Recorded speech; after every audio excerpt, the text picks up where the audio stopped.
look at verse 8 of chapter 7. For those of you who've been joining us, you know that we've been reading from Bhagavad Gita. Why? Because Gita is that scripture that can uplift us.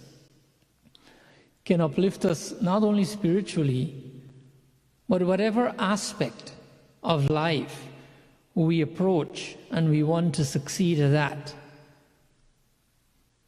Especially if that is a dharmic task. Dharmic meaning it is righteous. If it's a righteous task, righteous doesn't necessarily have to be religious, but it can be something that is good for humanity, something that is good for yourself, your family, humanity at large, etc. We can be successful at those with the blessings of Ganeshji also. But when we study Bhagavad Gita, any aspect of life that we talk about, the greatest men who have ever trotted upon this earth have all used Bhagavad Gita to their advantage. They weren't necessarily Hindus. Socrates, Gandhi, Einstein, so many great men. Today, current popular people, Obama, Will Smith, and so many other, even Hollywood stars, are not only reading Bhagavad Gita, but they're publicly saying how Bhagavad Gita, putting the teachings of Bhagavad Gita in their lives, they're able to succeed. They're able to understand life better, that things don't bother them as much. These are people who live high-pressured lives. They have so many things to do, reputation to keep up, all these things. They need to be successful. They all read Bhagavad Gita. So Bhagavad Gita is non-sectarian, as we say. It's not for one particular religion. The teachings of Bhagavad Gita, anybody can take and put into their lives, and they'll become successful. So what we'll do is that we'll chant the words of verse 8 of chapter 7. We've already discussed the first 7 verses. So today we'll do chapter 8, verse 8 rather, briefly. Then we shall go into our meditation and close. We're trying to close in less than an hour from now.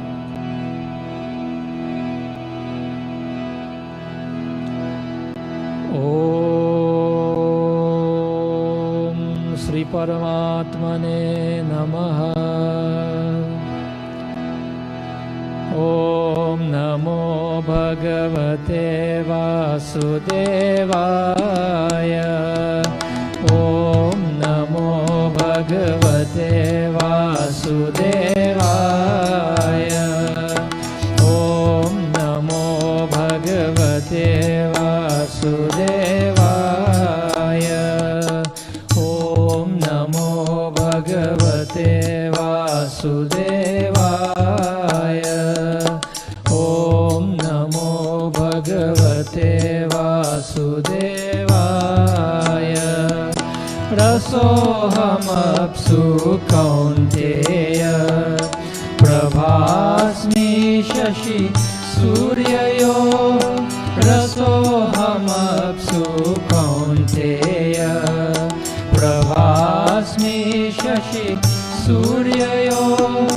Pranavah sarva vedeshu shabda ke paurusham nishu. Shabda ke paurusham nishu. Om Namo Bhagavate Vasudevaya. Om Namo Bhagavate Vasudevaya. Om Namo Bhagavate Vasudevaya. Vrindavan Bihari Lal Ki Jai. So let's discuss the meaning that you've seen in the screen there.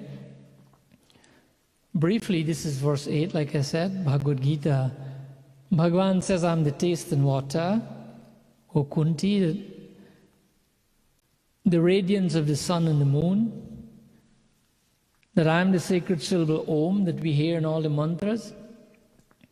In all Vedic mantras, we hear Om. That I am the sound in ether, the sound in space. And I am the ability in human beings. Bhagavan says that I am Pranava. Pranava means Om, that sacred syllable, Om.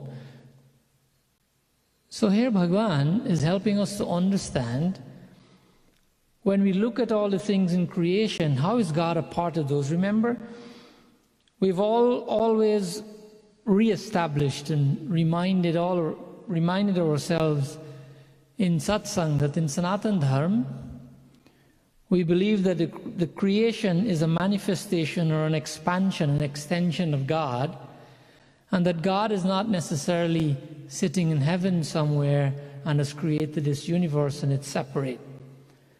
That God, like with us, Ishvara Ansa Jiva Vinashi, that we're all a fragmental part of God, and so is the universe. And so in the next few verses, Bhagavan helps us to understand what he means by I am a part and a particle of this entire universe. So today we'll just do one verse, and we'll look in brief what that means. So first, Bhagavan says, Apsu aham rasaha asmi. That in water, I'm the taste. So the first thing that comes to mind, taste in water. There's no taste in water. Water is known to be tasteless. But in Sanatana Dharma, we say the taste is the dharma. Taste is the duty. It's an integral. It's inherent in water. That sensation that we get when we drink water, Bhagavan is saying that is me. We say loosely there is no taste in water, yet, if you live in New York and you're accustomed to drinking Poland Spring from the store over there, and then you come to Florida. Most New Yorkers came to Florida for vacation, then you buy Zephyr Hills, and it tastes terrible. You can't stomach it.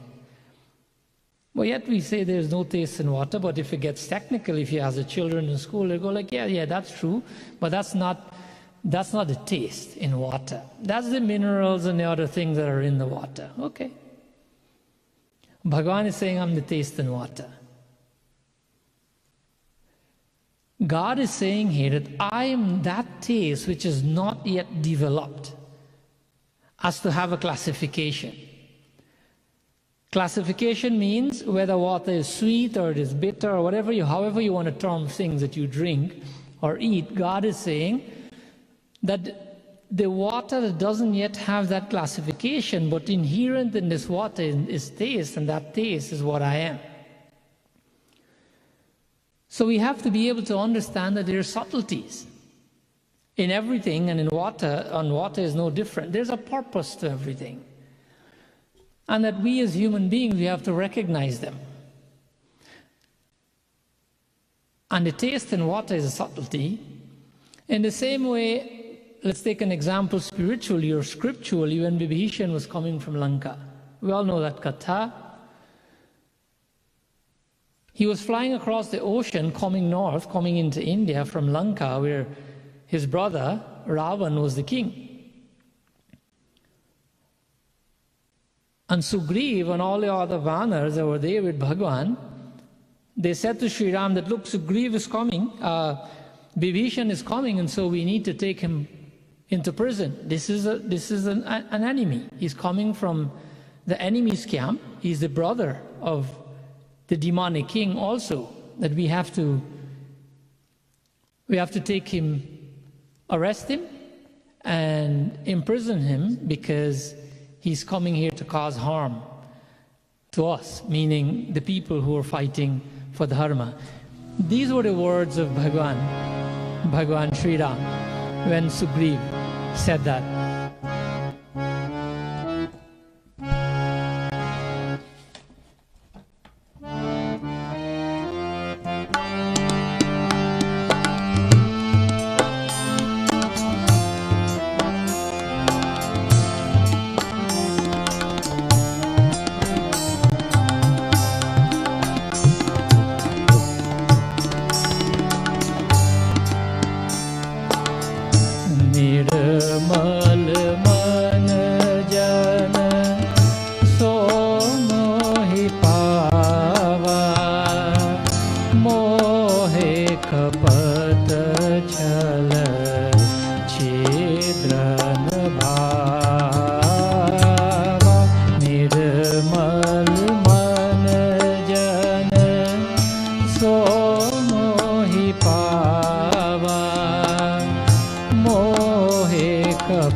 Giani कपीसा Shri Ram Jai Ram Jai Jai Ram Shri Ram Jai Ram Jai Jai Ram Shri Ram Jai Ram Jai Jai Ram Shri Ram Jai Ram Jai Jai Ram. Bhagavan Sri Ram replied to Sugriv, and he says that there's a reason, Sugriv, that we have to allow Vibhishan to come. Why? Because Bhagavan recognized outside of the body and outside of the place that Sugriva is coming from, outside of the language that he speaks, outside of the people who he is related to, outside of his birth and his upbringing, Bhagavan recognizes something else. And what is that? He recognized bhakti in the heart of Vibhishan. He could have read the mind because Bhagavan is omniscient. He knows everything. And so he saw in the mind of Vibhishan that he's not an enemy, but he's a devotee. He's a friend. Because regardless of the things we mentioned before, who is related to, etc., but in his mind he's a devotee. And Bhagavan Sri Ram said that Sugriv, we're not going to take Vibhishan captive, because the things that he is devoid of is moha kapat.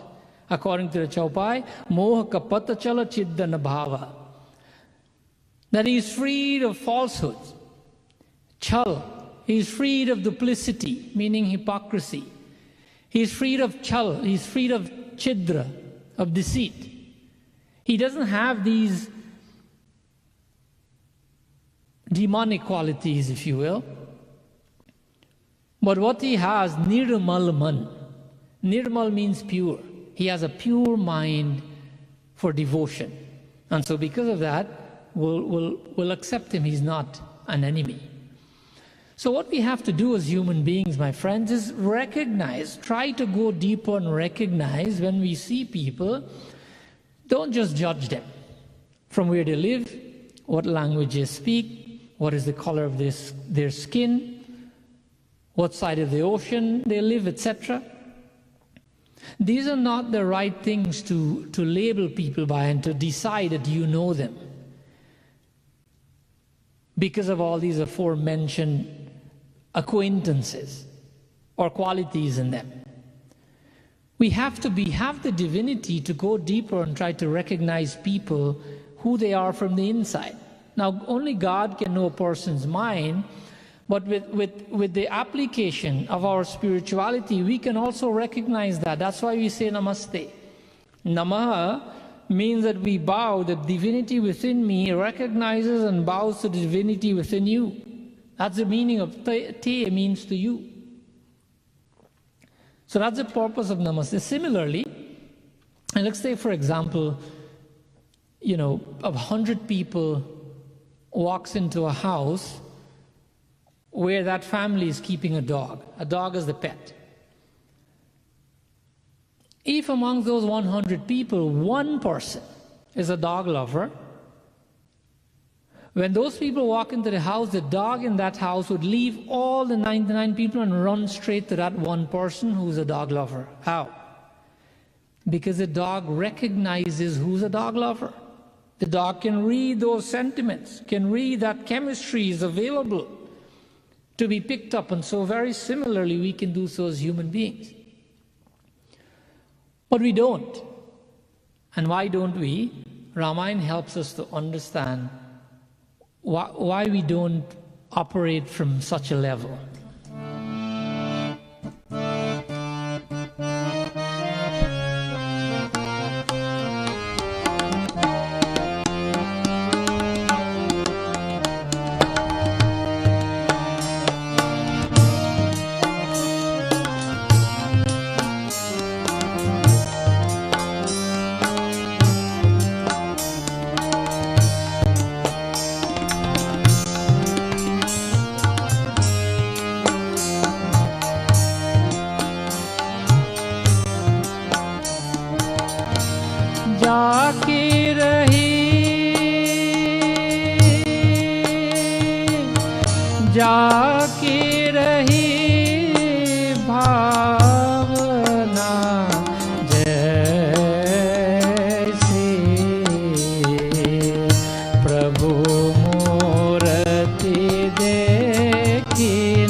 Jaki rahi bhavana jaisi, that a person's attitude determines how he sees everything. Prabhu Murat dekhi tin taisi. You know, and Sri Krishna went to Mathura to battle with Kans.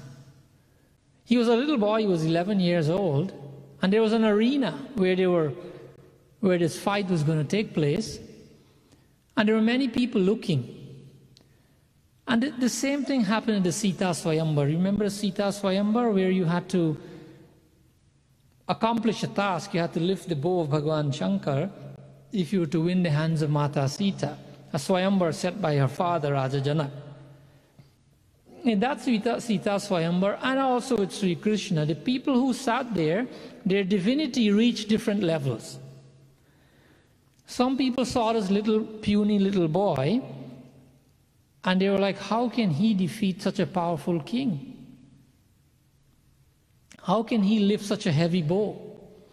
There are others there who had divinity and saw divinity in Krishna and Bhagavan Ram. There are others who saw people who had demonic qualities. They saw him as a demon, like Kans.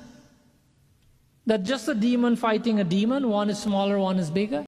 There were people with higher levels of spirituality, and they saw that, hey, this is Bhagavan, look, he has 4 heads, I can see 4 heads, I can see 4 arms. Another set of people saw 10 heads and 10 arms and saw him in a different color, etc., etc. So depending on your level of devotion, depending on your attitude in life, what you have followed and what is within you, see, that is what you get to see. An example is given by a person that, you know, if you take a lemon and you give it to a young man to squeeze it, the question is asked, what comes out? And then if you give that lemon to a woman, what comes out? If you put that lemon under the hoof of an animal and that animal, the lemon is now crumbled completely, what comes out? Whether it's a child, a male, a female, an old person, a king, a beggar, anyone who squeezes that lemon, what will come out? Just lemon juice will come out. We all know that. Why? Because that is what is inside. It doesn't matter who's squeezing it. So with us as human beings, what is inside, that is what comes out on the outside. That is what our bhavana will be. And so this was the bhavana of all these people watching Sri Krishna and Bhagavan Sri Ram. If people are in the habit of lying, for example, then that person will not trust anybody. You will think everybody is untrustworthy. Why? Because to yourself, you know what you do. If people are full of doubt in their lives, they see everybody else like that. If you don't have any spirituality, you see everyone like that. If you have spirituality, you see everyone, etc. So only what is in you comes out. And so that is why Bhagavan is saying, Bhagavan Sri Ram was able to see inside of Vibhishan. And because of this Chaupai explained by Ramayana, we don't do that because we just go with who we are and we classify and judge everyone else just like that.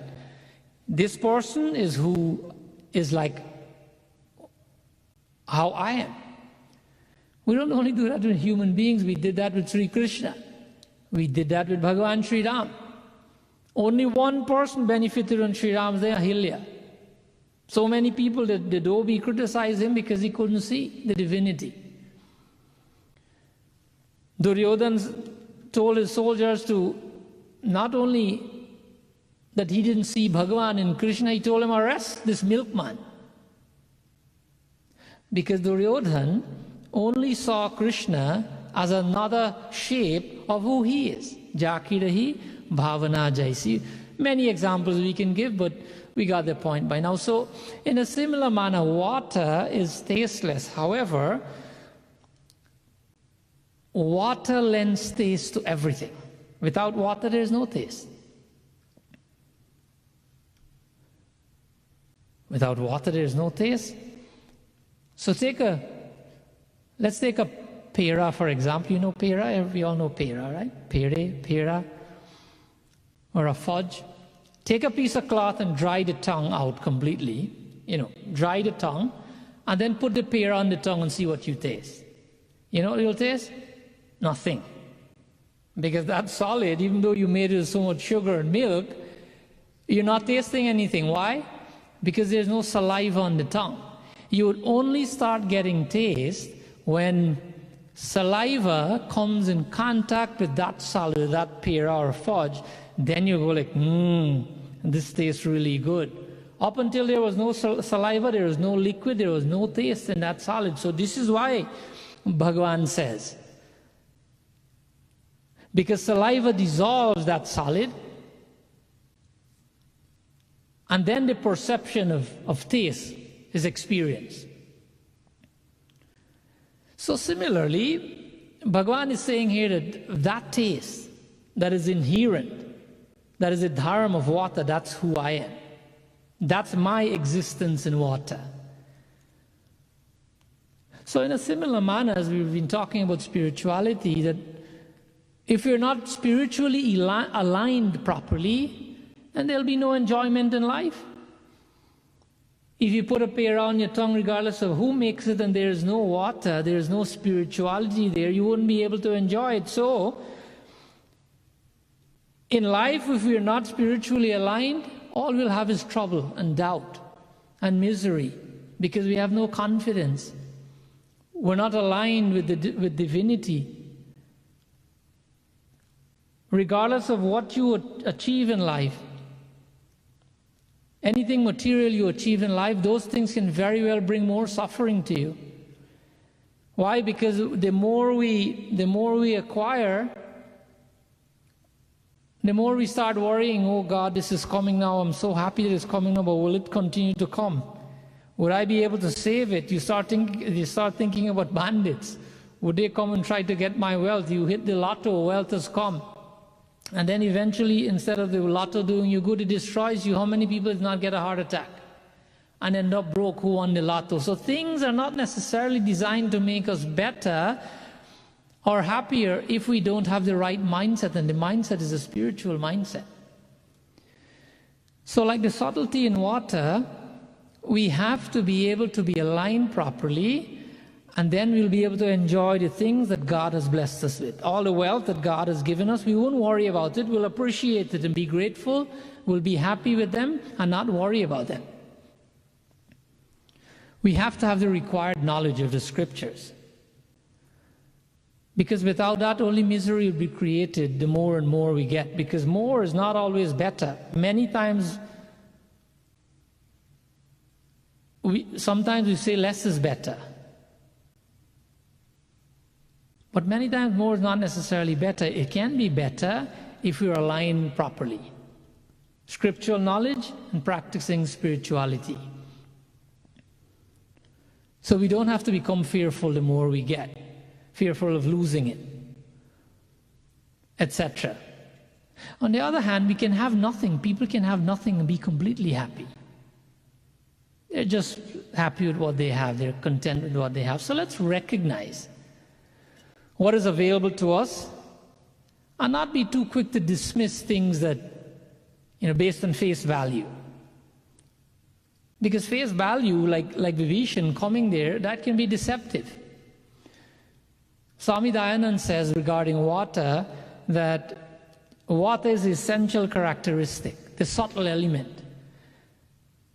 The cause for water to be water, in other words, that I am the essence of water.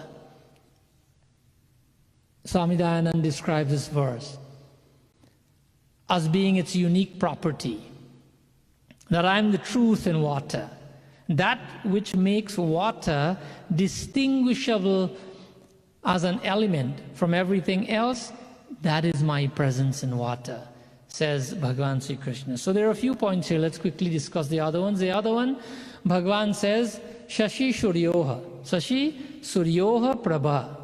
I am the brilliance in the sun and the moon. I am the light in Shashi, the moon, and Surya, the sun. That there is no sun without light. Whenever there is sun, there is light, there is brightness, there is energy. And the sun reflects its light on the moon, and we get moonlight also. Had it not been for the sun's reflection on the moon, the moon wouldn't be visible. And the lesson we have to take here, Bhagavan is saying, I'm the luminosity in the sun. I'm the brightness and the energy in the sun. And the moon, when we look at the moon at night, it brings calm. It brings hope. It makes you feel peaceful, looking forward for tomorrow. So the lesson we want to take from the sun, the moon, look, the reflection of the sun, and that's why we enjoy moonlight. That many people try to leave a legacy, for example, in life, a legacy for their children, legacy for community.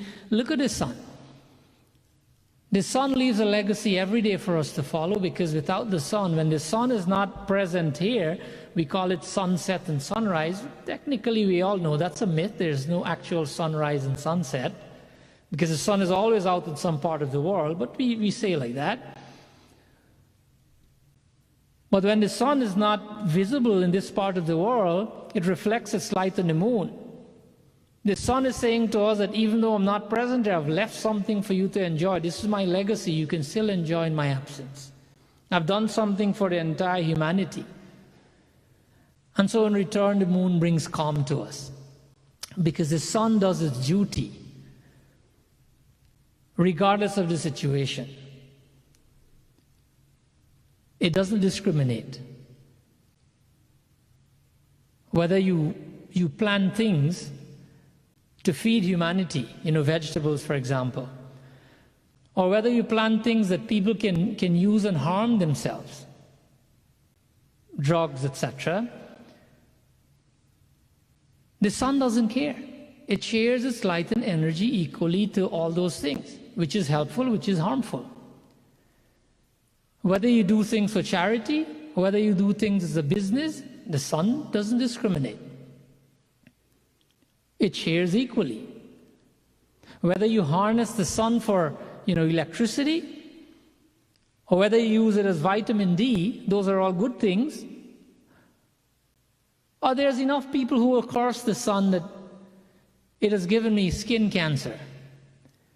Whatever the situation, the sun does not care. It just continues to do its work every day. This is called parupkar, selfless duty. This is why Bhagavan is present. This is why he's saying, I am the brightness of the sun. Bhagavan is showing us how to live, how to continue a righteous duty, regardless of what the external situation is. So we can appreciate our coexistence amongst human beings, regardless of religion and race, etc. Be like the message that the sun gives us. Because we're all, like we said before, we're all inextricably interconnected. And we can help each other to fulfill our purposes. We can be our brother's keeper. Because scriptures help us to understand. There's a beautiful Chaupai in Ramayana that comes to mind. Let's look at the words of that Chaupai.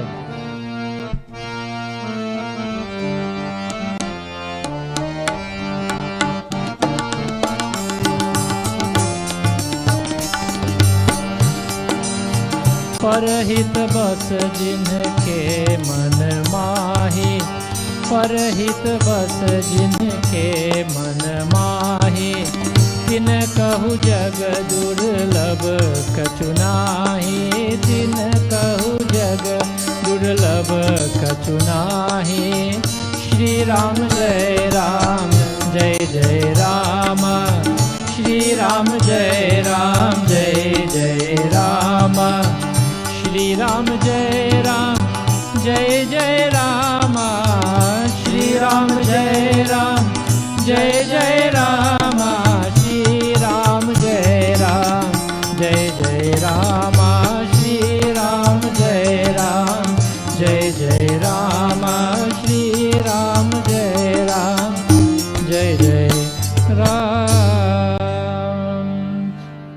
Chaupai is saying in Aranyakand that there is nothing in the world beyond the reach of those who have the interest of others at heart.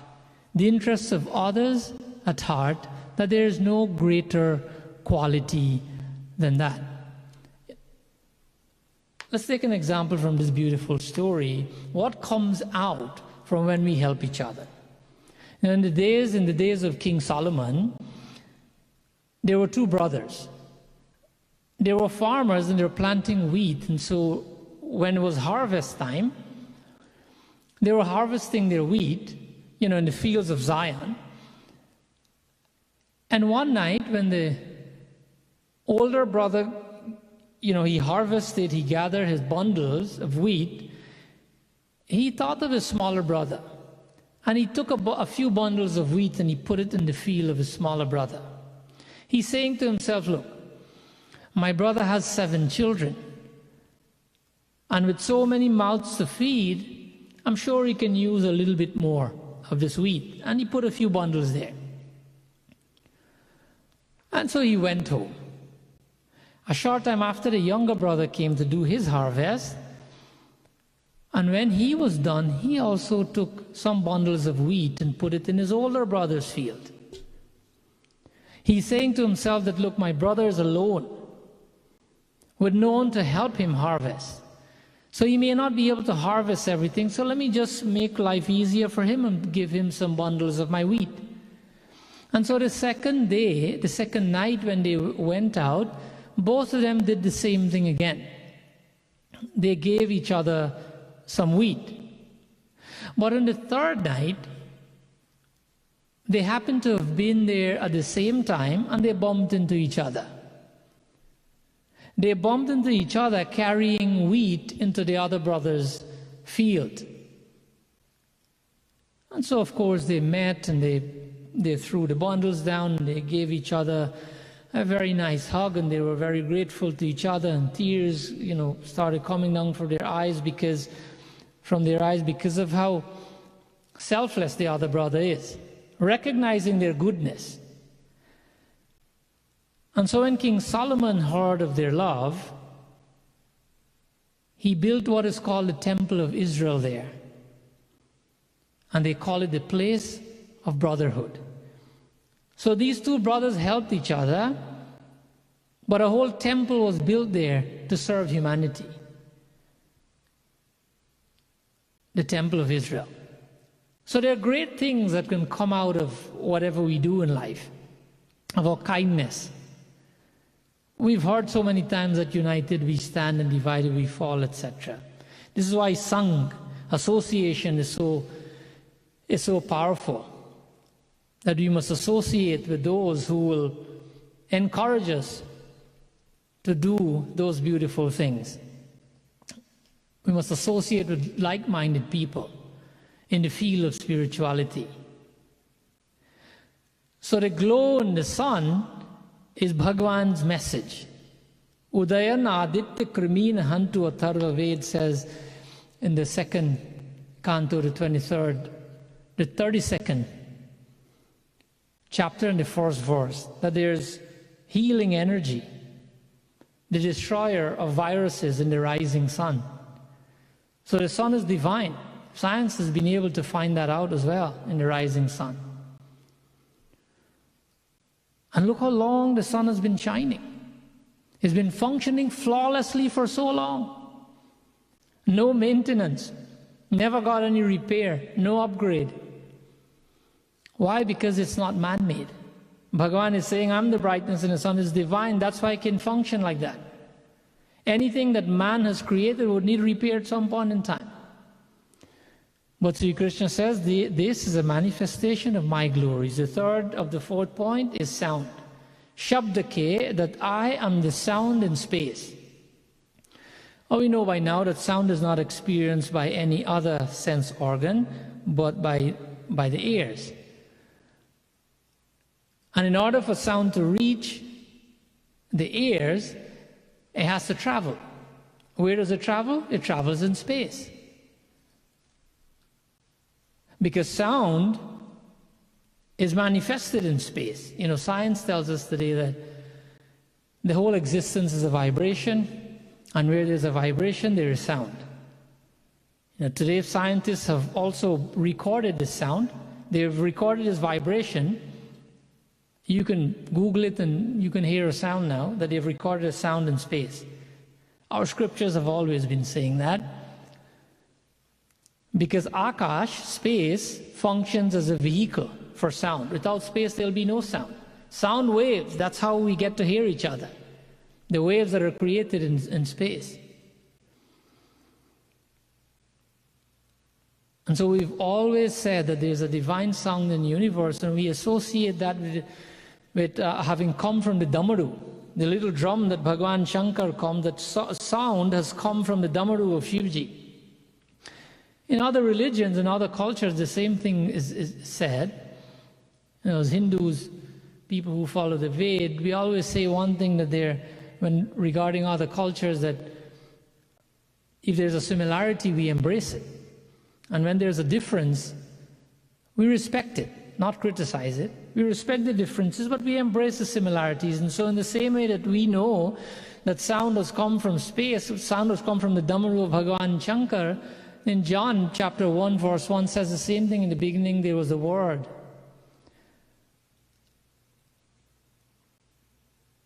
And the Word was with God. And the Word was God. The Bible says this. And so, as Hindus, we appreciate and we embrace any similarity from any other scripture. So Bhagavan is saying, I am the sound in space. And the other point, Nrishu Paurusham. Nrishu Paurusham means I'm the ability in men. I'm the humanity in human beings. The compassion and kindness and courage and all those things that we talk about that makes us human, Sri Krishna is saying, that's what I am.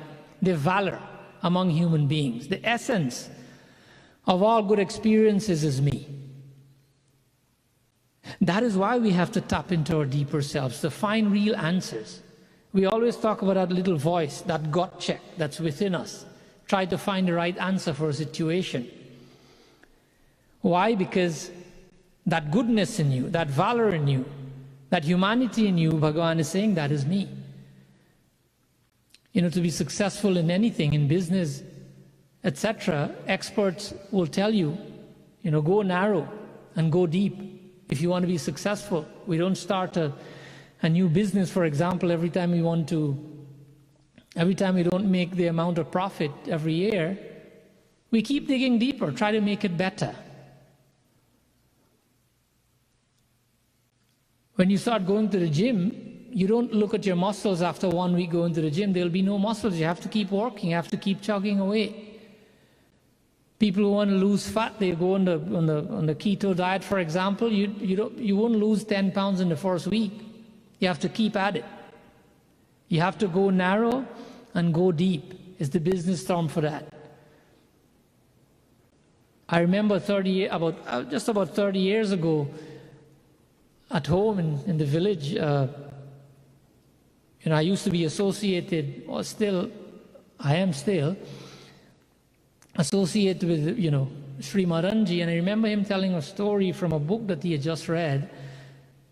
I think it was a book on Ramakrishna Paramahansa, and we were talking about it, and he gave an example of when people want to create a relationship with God, that they move from one form of God to the other, from religion to religion to religion, and not finding God. And the reason for that is, it's like digging a hole and looking for water. You dig 2 feet and 3 feet, you don't see water, so you move to the other place and you start digging again. You're never going to find water. You can dig 100 times, 1,000 times. What you have to do, you have to go narrow and go deep. You have to keep digging deeper and deeper and deeper in the same hole, and then you'll find water. You cannot keep jumping around. We have to be resolute. So Bhagavan is saying, keep digging deeper, do that with your bhakti, and you'll attain God. That strength in you is me. That which gives the body the capacity to do things, to walk, etc., that's me. The capacity to procreate, that's me. That paurusham, that strength, I am. And this is not to be misconstrued with, people say that, people always ask the question, does God perform the actions or I perform actions? Well, that's another topic. We'll talk about that another time. But know for now that all the actions that you perform is a choice of yours. It's our choice, whatever we do. God has given us the strength. It's like electricity in the home. The electricity is available, but we can do what we want with it in the house. We can use a fan, air conditioning, we can put on a light, whatever we want to do. You can do bad things with it as well. So God gives us the strength. The actions are what is decided by us. So let us always be cognizant of this strength and be grateful. And if we understand this also, we'll be less boastful as human beings and we'll come closer to God. We will remember God more often, which is our ultimate aim in life. So let's do one more point very quickly before we close our satsang. The last point here is Om. Bhagavan says, Sarva Vedeshu Pranavaha. Pranavaha means Om. That Om, in all the Vedas, there is one word that is common, that's Om. In some religions, they call it Omkar. That Om, that Omkar, that source is me. Every mantra in Sanatana Dharma, Vedic mantra, starts with Om. Why? Because Om is the primordial sound. Primordial meaning the sound that's been existing from the beginning of time. And we said before that there's a sound in the universe. That sound we recognize as Om. From an English word standpoint, these words we always use as synonymous with God: omnipotent, omnipresent, omniscient. They all start with that word Om. There may not be any particular connection, coincidence probably, but omnipotent, omniscient, omnipresent. Why? Because Om represents God, represents divinity. So, we'll try to do this quick, but just stay with me for maybe 3 minutes. We might see Om written in two ways. One is O and M, and then we see Om written as A-U-M. And we might be asking ourselves, which one is correct? So firstly, the way Om is spelled in Sanskrit is A, U, and Ma. For those of us who know a little bit of Hindi. A, U, Ma, 3 letters. Because of Sandhi rule, the conjugation in Sanskrit, that A and U, when you join 2 letters together or 2 words together, in this case we join A and U and it becomes O. A and U is equal to O. Anybody who knows the alphabet knows that. So then there's O and there's the Ma sound. A-U-M, A-U-Ma. It is either Aum or Om.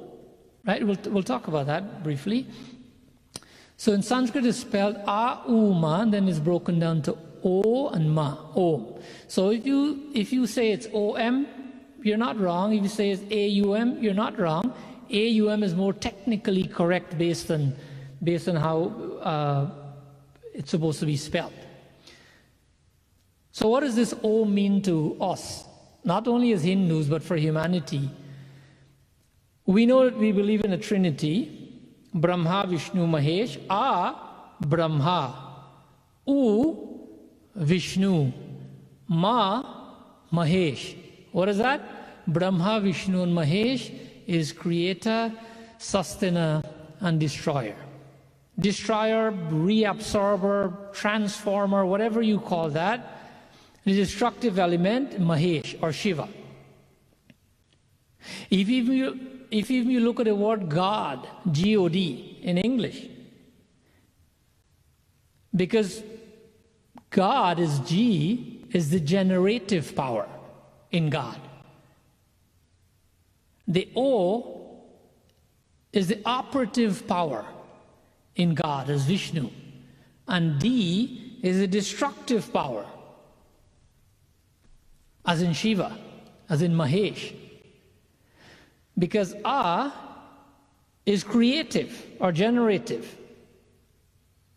And according to Sri Sri Ravi Shankar, he says that if you say if you try to say you do that for as long as you can, you do it 3 times, 5 times, that you'll find out very easily that sound, where does it go? You say, if you say it long enough, you'll find that sound is coming from the stomach area. Ravi Shankar says that in the stomach is where creation happens, where the baby comes from, etc. That U, the operating power, if you say the word ooh, if you do it long enough, you'll feel that it's coming from the chest area, that ooh sound. And that chest area is where maintenance happens, the lungs, etc. Sustenance happens in this area. Creation happens when it's lower. Ma is right, in Sanskrit. If you take that letter and you do you do it long enough, you'll feel the whole head vibrating. Because this sound is coming from the head area. What happens in the head? Transformation. Things die. Old habits, for example, would die if they die from the head. And will bring in new habits. So Om functions according to the spelling. Om functions, whether it's G-O-D, whether it's A-U-M. It functions in the body constantly. Why do I say that? Because something is always being born. Something is always being sustained. Something is always being destroyed in the human body, every moment of the day. What is being born? Cells are being born all the time. Hair, nails, that's Brahma, the creator. That's A. Something is always being maintained. Memory, for example, keeps going on, and so many other things in the body. So many things have to be sustained for us to remain alive. And then Ma, something is always dying in the body. Again, cells, bacteria, skin. The skin is always dying, we're getting new skin. So Ma, creation, sustenance, and destruction is constantly happening in the human body. This is what is representative by Om. Even in the world, it happens constantly. Creation, sustenance, destruction. If we were to, let's take recycling for an example. That one's simple. We have the milk jar, and we send it to recycle. Or even when you're making a piece of jewelry, gold, right? That when you do recycling and you destroy that milk jar, that's destruction. When you take that plastic and you make something else with that same plastic, that's creation. But the underlying thing is sustained, the plastic is sustained regardless of the shape. That's maintenance. So even in the world, if there's a successful CEO in a company, a successful company has a successful CEO. For that company to be successful, the CEO is very good at creating things, to be creative, to come up with new ideas. At the same time, he has to be able to maintain what is good in the company. What does he also have to do? He has to be able to destroy. Destroy meaning Destroy meaning that which is not good, or which is bad for the company, he has to discontinue that. That's dying. So if even a company, Om is being present in every company for it to be successful, by destroying bad destructive habits. The Mandukya Upanishad said that Om represents the waking state, the dream state, and the dreamless state.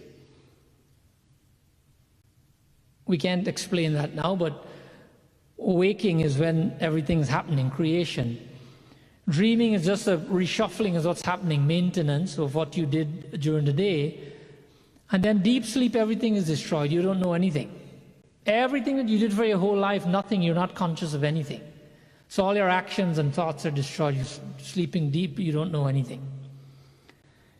These words, I've realized that we're coming very close. We'll end here. Again, we're not able to stick to an hour and a half, but it's a learning experience. This is what we want to do, to come down to an hour and a half, but a few minutes we'll finish. U, and Ma are such interesting words. When you think about it, if you take for example, a baby is not able to say anything else. As soon as the baby is born, what does the baby say? Every baby can say Babies also, they say ooh. You ever observe a baby? They say They can't speak yet, but they'll put their mouth together and they go ooh. And what are the first words most baby will say? Mama. So they say they say ooh, and they say ma. Why? Because this formulates a primordial sound that has been existing from the very beginning of time. Om. These are basic sound, universal sound. They're connected to God. We talked about the universe having a sound. When you think about it, U, and Ma can also be said by a person who cannot speak. Take a mute person, for example. Any mute person is able to say U, and Worse than that, if a person, unfortunately, doesn't have tongue. If a person doesn't have a tongue, that person can also say U, and Ma without. They can't say any other sound. But those sounds they can say and those are the words, those are the letters that form Om. So a baby, a person who cannot speak, or if even you don't have tongue, you can say Om. And this is not a Hindu thing. When we look at it, outside of Hinduism, in the churches, when our Christian brothers and sisters say their prayer, at the end of the prayer, what do they say? Amen. In America, you come here and you hear they're saying Amen. That's something that's made up. Growing up in Guyana and every other part of the world, Amen. If you were to delete the na from there, those are the two, and Ma. If the na sound is not there. Even our Islamic brothers and sisters, at the end of their prayers, what do they say? Ameen. Same thing. Those are the words that form Om. The U part is not there, but even people in Hinduism, when they say Om, they don't say Om, they say Am. Whatever you say is the same thing. You can say Om or Am, it all is U, and Ma. Every letter in the Hindu alphabet, for example, ends with an A sound. Anyone who knows Hindi a little bit will know that. Ka, Ga, there's an A sound. The only time that is half, there's a little stroke like that at the bottom of that letter. It's called a halant. Sanskrit students would know. Then that makes that letter a half letter. Without that, there's an inherent A sound in every Hindi letter. In English, we call it A. This is why it's not, this is why it's Amen and Ameen. A word is spelled with A in English, But how is it pronounced? A-L-M-O-N-D. What is it? The children are looking at me. Is it almond? It's almond. Alabama. How is it pronounced? Astute. So many words. They're all spelled with A, but they're pronounced with A, because there's no greater sound. There's no sound beyond A. Because an A forms Om. A, U, and Ma. To close here, there's a great saint in India called Nisargadatta Maharaj. He gave an American philosopher by the name of Wayne Dyer, when he studied in India, he gave him a meditation for people to use, and he told him that if 1% of the population can use this meditation, there will undoubtedly be a consciousness shift in the world. The world will become a much better place of better people if they use this meditation. You know what the meditation was?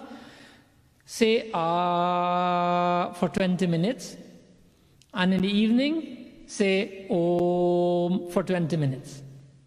This is a meditation that's been sold for many, many years now.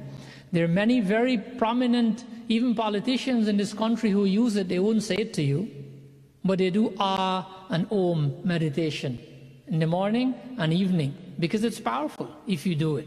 You're encompassing everything if you say You know, in music lesson, what's the first note? Sa. It's A. In your alankars, A. If you're doing a filler in a song, you know, A, O, In so many songs you can hear those sounds, right?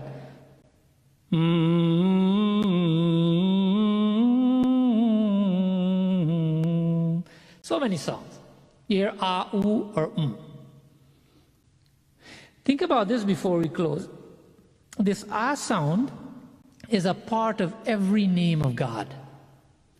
This is why Nisargadatta Maharaj had said this to this American. And I'm not only talking about Hinduism. In Hinduism, there's Ram, there's Krishna, Durga, Kali, etc. But look at every other name of God. Allah, Muhammad, Jehovah, Buddha, Mahavir in Jainism. You go on, and every Yahweh. Every name of God has an A sound because of the importance. And some people say, no, there's no A sound in Christ. I believe in Christ. Oh, really? Try to say Christ without an A sound and tell me what happens. It's not Christ. It's Christ, isn't it? It's not possible to say God's name without an A sound. Children in different parts of the world, in the East especially, you know, the people who they love and adore, people who they find most attractive and caring to them, you know, they call him Amma. In some cultures, this is what they say, Ma, Amma. And what they say for father, Appa. Amma and Appa. So these are enough examples for today, but a whole Ved can be reduced to Om. Bhagavan is saying, I am that Om. So we'll close here today. We've already breached our plan, but hopefully better luck next time. So Bhagavan is saying that I am the taste in water, and I'm the light in the sun and the moon, that I'm the sacred syllable, Om, in the mantras. I am the sound in the universe, and I am the ability in all human beings. That I am the essence of the Ved, Om. So we must always be cognizant of these, and if we are, then we can pattern our lives and unlock greater heights, not only spiritually but materially as well. When we know that this Om has encompassed everything in existence, that everything is divine, that Bhagavan says He's a part of everything, and because God is Om. So He says that in me, all beings and the whole world, the example is used as in me, all beings and the whole world are woven as a cloth in the warp. You know that term, warp? Warp, you know, weft and warp when we're making cloth, stitching a cloth. One is long ways. This is not a lesson on weaving. One is long ways and one is crossways. They're interwoven. So Bhagavan is saying that I am like the cloth in the warp. I'm present in everything, essentially, is what Bhagavan is saying. The constituents in textile is what I am, is cloth.